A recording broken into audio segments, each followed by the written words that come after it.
recent opinion piece on CNN.com, Van, you wrote, the police who killed Tyre Nichols were black, but they might still have been driven by racism. Van Jones, a political commentator, he wrote an opinion piece on CNN.com, and as it mentioned in that short clip there, he believes that the killing of that sad killing of that young man, brutally killed by 5 black officers, he believes it's linked with racism, Van Jones. Let's listen to him explain why he believes it's linked with racism. And I was struck by the part of the piece where you wrote this. One of the sad facts about anti-black racism is that black people ourselves are not immune to its pernicious effects. Society's message that black people are inferior, unworthy, and dangerous is pervasive. Over many decades, numerous experiments have shown that these ideas can infiltrate black minds as well as white. Self-hatred is a real thing. So you believe this racial bias played a role in the officers' behaviors? Yeah, I do, because first of all, black people are at risk from police no matter what color. Black, white, brown, you talk to African Americans, they'll tell you, it doesn't matter. There's this pervasive view from law enforcement that if you're black, you're dangerous. And I think some people think, oh, well, so a white police officer going after a black person, you understand the racial implications. The problem is, there are whole neighborhoods that in many cities are just considered by police departments kind of war zones, and anything goes there. And so I think we have to have a more nuanced view of what's going on to root out racism. It's not just about having black cops or white cops or brown cops. It's about having cops that are trained to respect everyone and who are disciplined and punished when they don't. And when you don't have that in place, black people are at risk no matter the color of the police officer. Now, what he says in his explanation, he says that blacks are at risk from police. Really, that's a sweeping generalization, isn't it?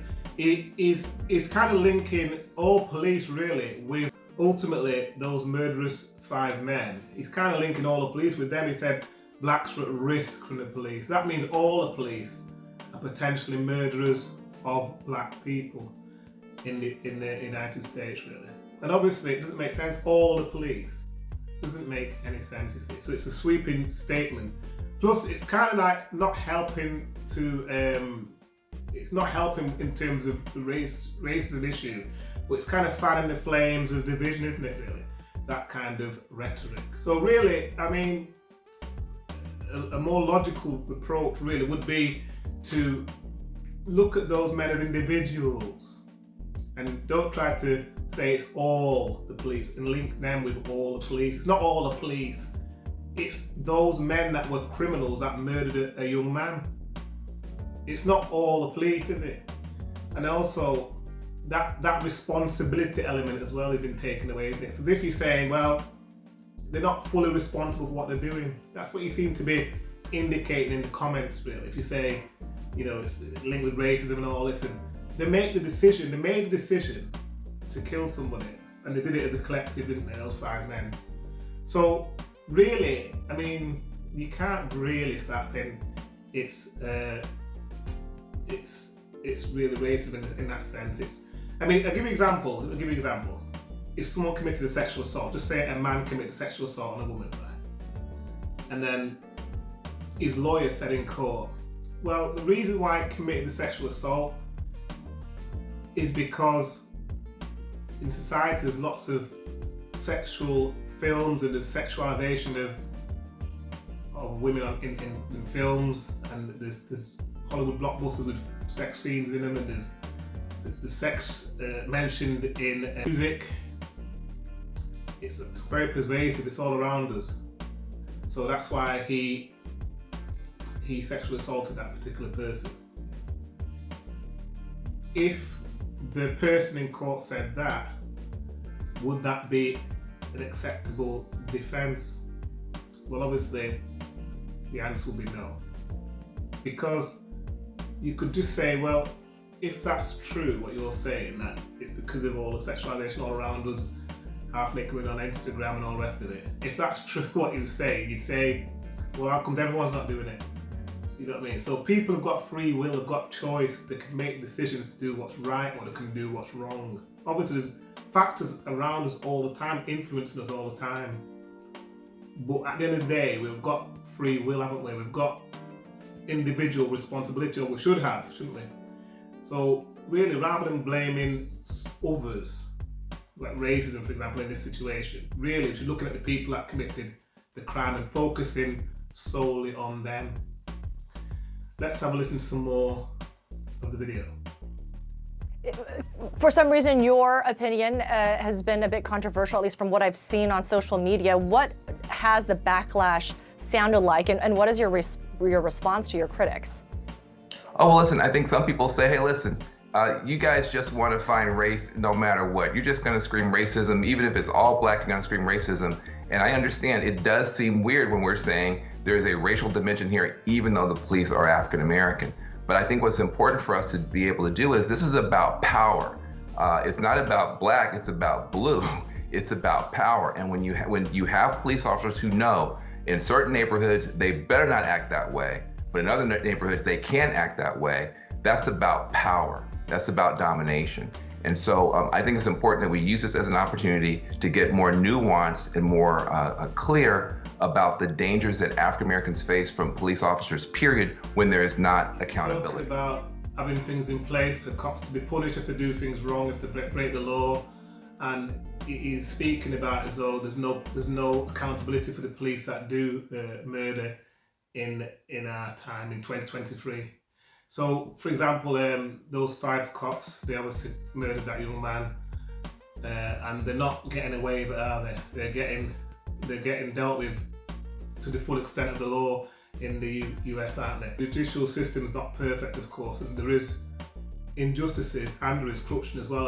In every walk of life, there's corruption and there's things that go wrong. You can never 100% get rid of racism away from society completely, but really, people like Mr. Jones is fanning the flames of racial tension, isn't it? It's not really helpful if you think about the thing that he's saying, the rhetoric that's coming out of it. But you can understand what it means, if you look behind what he's saying, there's some validity to what he's saying, because maybe they looked at him as a young black man and they might have felt it was easier to hurt him, to beat him up, to get away with it, perhaps, I don't know. But at the end of the day, you don't really want to focus on racism in this instance in terms of trying to say it's white supremacy and all this rubbish.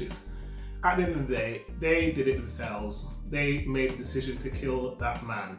Just like a person that commits sexual assault on somebody makes the decision, like we had in the UK recently, a police officer that sexually assaulted female members of the public. Now obviously this police officer, it doesn't mean that all police are like that. Just because that police officer committed the rape of sexual assault of somebody, it's not all police, is what I'm saying to you. This man, he was called Harold Shipman, he's a doctor, and he was a general practitioner in the UK, and he killed a number of his patients. There was a very high number of people that he killed. I think there's estimated to be over 250 people that this doctor killed overall when he estimated it. He killed about 250 people, this doctor, and it's a mad story when you research into it. It's called Harold Shipman. But people are still confident in going to the doctor, to speak to the doctor about the problems or to get help in the medical field. Now it's just the same with the police. The police are just an institution, and obviously they're not all criminals, not all bad. There is bad police and there's good police, isn't there? So you don't sort of say like all the police are out to hunt down blacks and kill them, hunt down black people and kill them. That is obviously absolute garbage. So you have to be reasonable when you're approaching these conversations. If you start saying all this stuff as well, it's going to get people more defensive towards police officers. If you start telling them that the police are out to kill you, and when they stop you, really, if you're giving this impression to young people especially, it's not good, really. But like I said, there is cases, serious injustices happening, and I'm afraid because of the world we live in, you never get perfection, but we do need to work towards getting better systems in place. But like I said, he's speaking as though there is no systems in place to deal with rogue cops, which of course there is. There's a law, and they're not above the law. That's why they're actually in custody at the moment, those killers. Let's listen to some more of the video. Yeah, and you also make the point, Van, that at the end of the day, it is the race of the victim who is brutalized, I'm quoting your article, not the race of the violent cop that is most relevant in determining whether racial bias is a factor in police You mentioned violence. that it's not the race of the cop, but the race of the victim that determines whether racism was a link, was a kind of a cause to what happens to the victim. So obviously, it's like saying, in other words, if a cop sees someone, they're going to see what colour they are because they've got eyes. They see the person, might see a white person in front or a black person in front of them, and he's saying that according to his sweeping generalisation, he's sort of making it as though the police will look at somebody, all the police look at a person, whether the policeman is black or white, they'll look at a black person and they'll be treating him harshly because they're black. That's what he's saying. He's indicating that in his words, and he's linking it with sight. You see someone there, in other words, is saying you can see a black person, so you're going to be treating them in a horrible, difficult way, or different way to the way you treat somebody else that's of a different colour. So he's constantly fanning the flames, isn't he, of racial division. Not helpful, this rhetoric really, but he's constantly using this type of rhetoric. We do understand, how difficult life is for anyone really, and that is confronted with violence in this way. We do understand it. It's horrible when police misuse of power. Ultimately, you can't really sort of say it's like it's all the police. That's indications that it seems to be as though it's all the police. I don't agree with that at all.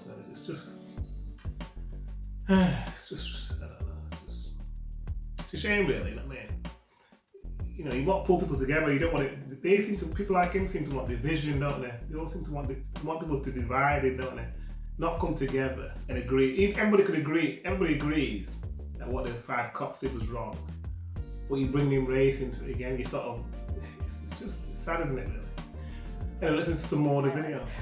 How do we as a society, all the way from the federal government, down to individual police departments and our communities, prevent this from happening again, from adding to this long list of black deaths, unfortunately, tragically, in this country? Unfortunately, after George Floyd, we had people marching of all colors. There were Black Lives Matter protests where there were no black people. There were people of all colors, white people, saying something needs to be done. Unfortunately, the federal government still has not passed a single piece of legislation since George Floyd to make a difference. Thankfully, President Biden did do some executive orders. It's not enough. And so I think it's time now for us to relook. Here we are almost 3 years later. There has been no federal change in the law to make this stuff go away. And so I think that this should be a chance for us to relook at it. There is laws and standards, isn't there, for the police to adhere to, and they don't just get away with things. Obviously there is some that do, but in general there is standards where if the police do wrong, that they are brought to justice. I mean, if you think about it, if the police were not brought to justice, for example, in any situation, that's what it's making it sound like. Well, those guys would have got away with it. They would have hid the camera footage, they would have looked around and made sure there's no way of anyone finding out. But people do find out because we're in 2023 now, aren't we? We're not in the 1950s now when they were getting away with murdering people and there was no accountability, do whatever they want. People like Van, they sort of tried to make it sound like in the 50s. Well, we're not in the 50s now, we're in the 2023 now. So the world has changed. Obviously, as I said, I'm going to make it clear, obviously there's racism, there's always going to be racism, I'm afraid, in this world the way it is today, where people think and feel about others. There's always going to be people that are going to have that racism in them, but it's not the driving force behind every single thing, even though some people try and think it is. In these situations, like I mentioned with the cops there, they made the wrong decision, and now they're paying the price. But sadly, a young man lost his life because of their wrong decision. Let's have a listen to some more of the video. I also just want to say, human rights abuses happen all around the world. And often the human rights abusers look exactly like the people they're abusing. If you look at the Philippines, what the law enforcement is doing there with this unbelievable attack on the community around drug enforcement. Those people all look the same, they talk the same. Human rights abuses are about power. Often discredited and marginalized minorities get the brunt of it. But it's about power. And so we have to start saying we don't want human rights abuses in the United States from any color cop, and we don't want the Black community to continue to bear the brunt. He used the example of the Philippines, didn't he? And he said that they look the same. He said they look the same. He said basically the Philippine police, according to what he's saying, is that they're doing similar in that sense. They're actually attacking citizens, and he's trying to make the point that the police in the Philippines and people have been attacked in the Philippines as well. So he's kind of contradicting himself really with that, because if you think about it, if the Philippine example, let's just use that example, right?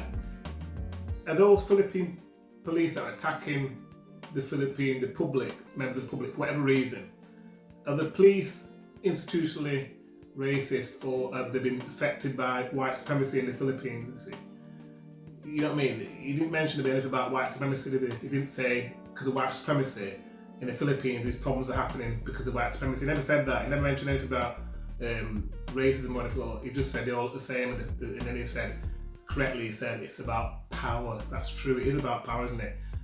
But he brings race in when it comes to African Americans, because it's like he's stirring the pot. He's trying to, not really helping, is it really? But it's creating divisions rather than bringing people together. It's not a good thing to do, really, is it? This sort of rhetoric. Let's have a listen to some more of the video. Van, I know that a pivotal moment in your life as a human being, as a Black man, and also as a lawyer was the Rodney King beating. 37 years ago, I remember, being in California, watching these images as a kid play out. Yes, very traumatizing, and I know you dedicated much of your career, to helping reform the system. I'm just curious to know what impact this Tyre Nichols case has had on you as a human. Because I've seen reactions from the Black community, from friends of mine who told me that they refused to watch the video. They couldn't do it emotionally because it would just bring them back to reliving the trauma of seeing yet another Black person being treated in this way. Did you watch the video, and how has this changed you or impacted you? Then, of course, the presenter brings up the Rodney King beating, which was horrific, wasn't it? It was a terrible thing that happened. Digging into the past there, to try and again bring up this division and try and make people sort of go against each other. You know what I mean? It's really want to cause division, don't they? These types of reports, where they put them across. It's kind of like a race baiting type of report, really. Obviously, when I say that, I'm not saying it's good if people get attacked or get hurt. Obviously, I'm not saying that, but it is kind of like the whole segment seems to be more kind of a race baiting type of segment, where it's going to annoy the different groups, if you like. And if you're a white American, perhaps listening to that, you're going to feel, well, what? You're going to think, it's nothing to do with me. It's nothing to do with white. Because you've seen the attack on the Black man by 5 Black men who are police officers. And if you're Black, you're going to think, you're going to probably think, maybe it's racism. You're gonna, what I mean? It's not helpful, really, this sort of rhetoric. Anyway, let's listen to what Van Jones says in response to asking him about how it made him feel as a human. Because I've seen reactions from the Black community, from friends of mine who told me that they refused to watch the video. They couldn't do it emotionally because it would just bring them back to reliving the trauma of seeing yet another Black person being treated in this way. Did you watch the video, and how has this changed you or impacted you? Well, I wouldn't have watched it, except I had to, because I work at CNN, so we all watched it together, and we all had the same impact. It's hard because, I have Black sons, and they're not unlike Tyre. Tyre is a skateboard kid. He's a Starbucks aficionado. He's an Instagram photographer. He's a good kid. He was a good kid. And I got a kid that loves Ripstick and Starbucks and all this, and it's every black parent's nightmare that your kid who has never been in trouble before gets somehow in a situation where his humanity cannot be seen and his humanity cannot be honored. And you saw him, he was saying, sir, and he, hey, calm down. The only calm voice in that entire thing was Tyre trying to calm the police down. And then finally, the brutality got so bad, the pepper spray, which is a horrifically caustic chemical, got to him. He jumped up and ran, and it cost him his life. That should not happen for a traffic stop. And so, again, it rips back the scars, it rips off the scabs. My sister said she couldn't watch it. A lot of people just couldn't watch it. And I frankly wouldn't have watched it, except it was my job. But to see him being pummeled and beaten and stood up and punched in the face over and over again, it was horrifying. And, I hope this galvanizes some action. I am proud that the city of Memphis, after George Floyd, changed some of their rules and regulations and policies so they could take swift action. And you saw that swift action. But the swift action shouldn't just come in this one case with 5 black cops. People are being beaten right now, conceivably, in similar situations. They may not have the video camera, but bad things are happening, and we need to change the law to do something about it. Well, he just was talking there about how he felt about watching the footage, and he mentioned that he wouldn't have watched it, but he had to as part of his role, his job role. He had to watch the footage. Then he mentions, of course, about his own children, and he rightly says that the only calm voice there was Tyre, the one that was killed, Tyre Nichols, and he was the only one that had the calm voice. He was the only one there that was calm, had a calm voice. So he was right about that. It is a sad, very, very sad episode in American history, really. It's a very sad one for the world watching as well, because you've seen an innocent man basically beaten to death. It's terrible, isn't it? Let's listen to the last section of the video. Yeah, something absolutely needs to change. Van Jones, really appreciate this conversation. Thank you so much. Yes, that is the final section of the video, and as they said there in the video, something needs to change, and it's a difficult one really, because like I say, you're all going to get, sadly, you're all going to get corruption in the world, but you can fight against it to a certain extent, and the fight is being carried out, but it's a difficult road, isn't it, really? Very difficult.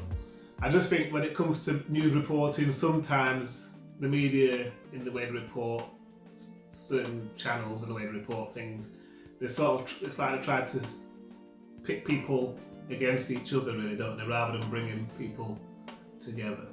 And there's a side point actually, is that as far as I'm aware, there was no rioting because of this incident. And from what I've seen and from what I've looked up online, there was no smashing up buildings or burning cars or destroying property, private property, after this attack and killing of this young man.